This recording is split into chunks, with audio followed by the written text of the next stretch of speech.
Hey, it's Frank Romboskis from NeverColdCall.com, and today I'm going to explain why salespeople are forecasting their way to sales failure. Now, if there's one thing salespeople cannot seem to escape, it is the drudgery of forecasting. Sales organizations almost universally forecast sales at the request of upper management, or just to satisfy their own curiosity about what next month's numbers will be. But in my experience, forecasting is not only useless because it's rarely accurate, but it's also detrimental to sales results. And the reason is quite simple.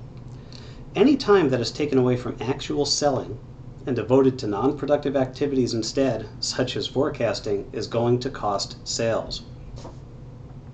Throwing a useless activity like forecasting into the mix only serves to waste even more time. First of all, salespeople have enough burdens on their time as it is. The job of selling alone is very time-consuming and demanding for most. When you add in all the extraneous activities that go with it, meetings, mandatory training, commute time, driving time to appointments, and more, time management becomes a critical factor in sales success.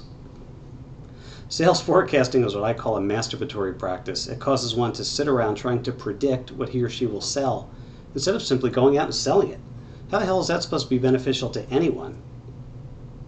Now, I know the management types reading this are objecting right now, stating that they need forecasts in order to tell their superiors what next month's numbers will be.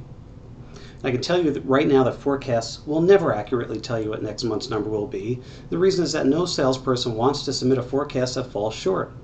So what do? They leave accounts on the forecast that have already said no or have stopped returning their calls. They also add accounts that have shown the tiniest amount of interest but are nowhere near being truly qualified prospects. In my own experience, I used to leave good accounts off the forecast because I got sick and tired of sales managers who had nothing else to do all day but keep asking me over and over again when those big accounts would close.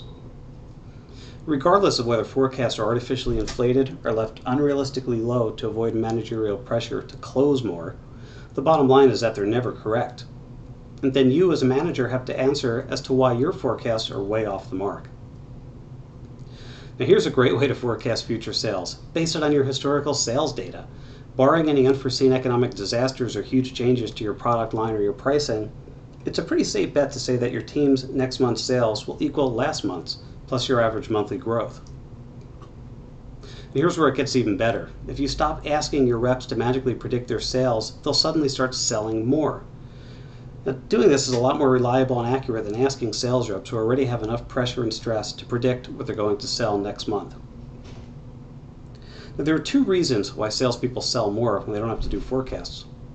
First of all, recovering the lost time that was previously wasted on forecasting opens up more free time for your reps to actually do their real job, selling.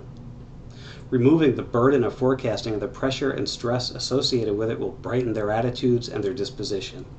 This will enable your sales team to be more favorable with prospects, and we all know that a positive mental attitude in selling alone is enough to spell the difference between success and failure.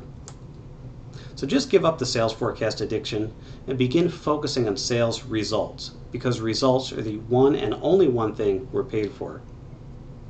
And if you want to get more results from your sales, go to NeverColdCall.com, download a free 37-page PDF preview of my Never Cold Call Again system, and you'll learn how to stop cold calling and start selling more today.